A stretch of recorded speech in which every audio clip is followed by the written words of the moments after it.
Hi there. It's the first day for Congress to be back in session after our August work period. And I wanted to talk to you about a new program we have. I have been answering constituent mail, my whole team does. I've been calling constituents and emailing them back often myself. But we thought that it might be nice for everybody to be able to hear what our constituents are asking us about and what my responses are to them. So this is going to be the first in a series of responses to constituents' emails and inquiries. So it's really, I just want people to know that I'm accessible, that I want to hear from you, and to be as transparent as possible. So here's our first one. This first email is from a constituent in Easton, and it says, I am a teacher at a local community college. A "How to Respond to an Active Shooter Situation" sign is now hanging in the hallway outside of my office. That same sign is hanging in my child's preschool. Is this our reality? Is this the world we're creating for our children? Enough. Demand action. How is Senator McConnell not even discussing this right now? Well, here's my answer to that email, and thank you for sending that. I can understand your concern. What I will tell you is this.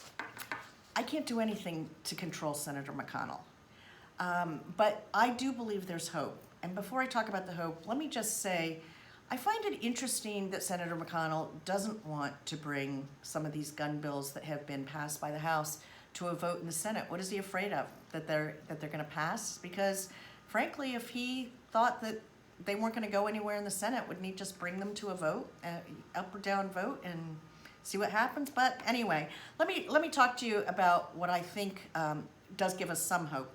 There's going to be a marathon markup in the House Judiciary Committee this week of 3 bills. The first is the Keep Americans Safe Act to ban high-capacity magazines. The second is a red flags bill to stop those who are of mental health risks from getting guns. And the third is Disarm Hate Act, which would prevent people who commit misdemeanor hate crimes from getting guns. And then, of course, there's always H.R. 8, which the House has already passed, the Bipartisan Background Checks Act, and the bill to close the Charleston loophole. So I want to address some of the concerns that I have heard from people about, well, you know, background checks wouldn't really stop these episodes of mass violence and school shootings and shootings at Walmart and that kind of thing. That may be true. But, you know, gun violence isn't just the mass shootings that we hear about on the nightly news. Those are the ones that make the news because, frankly, everybody watches that.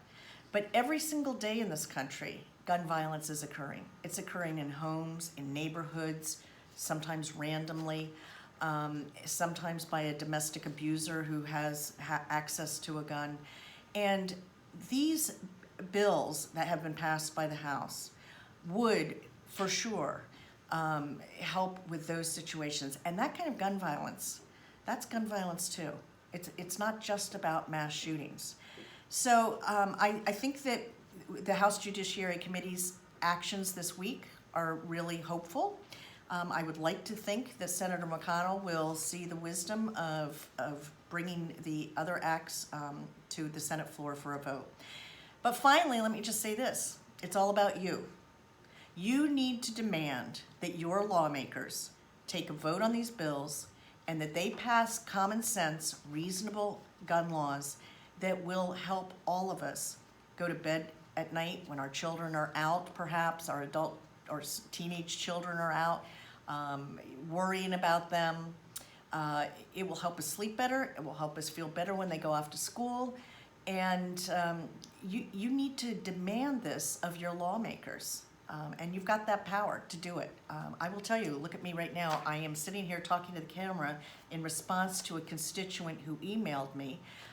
You can do the same. You can send emails, you can call your lawmakers, and by and large, most of them know you're the reason that they are here, and they're going to be responsive to you. So I really encourage you to do that.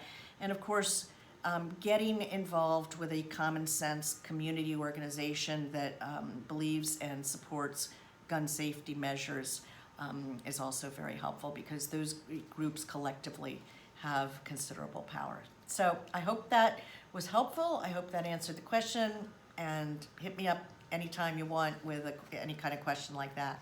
I want to tell you about another letter I received. This was from a constituent in Allentown, and he wrote to me, Congresswoman Wild, as a Pennsylvania resident, voter, and father in the Lehigh Valley, I reach out to you today because something must be done. As a 20-plus year military retiree, thank you for your service, sir, I have seen what assault rifles can do. There is no reason for these weapons to be sold to the public. As a parent, I am worried about my children every time they walk out the door to school or the movies or the mall.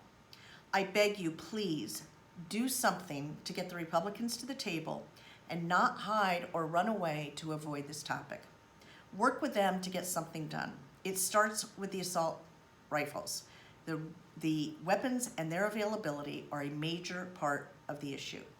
Well, thank you, sir, for writing on this issue. This is somewhat different than the one that I read from the constituent who was talking about the active shooter situation signs in schools. Your inquiry really goes directly to the heart of whether we will limit any types of weapons. This is a matter of the mass shootings that we see. Those are possible only with assault weapons, and I think it's a very important issue to address. So you're right. People should not have access to high-tech weapons that are designed for mass murder. That's my feeling. I have co-sponsored the assault weapons ban, which will have a hearing in the House Judiciary Committee in just over 2 weeks. And as with every freedom listed in the Bill of Rights, which includes the Second Amendment, which they are all important rights. And I am not suggesting for a second that we are going to ignore or violate the Second Amendment or do away with it, and we're certainly not coming to take people's guns. But there are common sense limits that we need to explore to protect people's lives. I actually reached out to a number of people I know to ask them about how they felt about an assault weapons ban. I wasn't sure whether they owned them or not, but I knew they were gun owners, and I actually was told by a couple of people, both men, that they did own AR-15s and that they liked their guns, that they used the AR-15 solely to go out for target practice. One guy said, I really like shooting an AR-15, it's a lot of fun. And I said, how would you feel if they were outlawed? And he said, I would understand.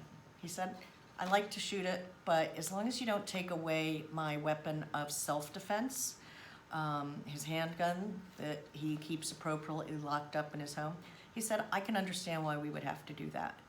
And that encourages me when I hear from and when I reach out to gun owners, because I want to know how do they feel about this, and I get that kind of response. And that was not just one person. I got similar responses from several people like that.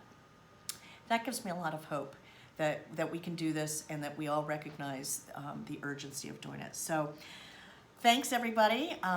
That's it for now. Stay tuned for our next episode. I hope you enjoyed this. I certainly did, and I love to bring to all of you the message of what we're doing in Congress and how I am trying to respond to my voters' concerns. Thanks. See you next time.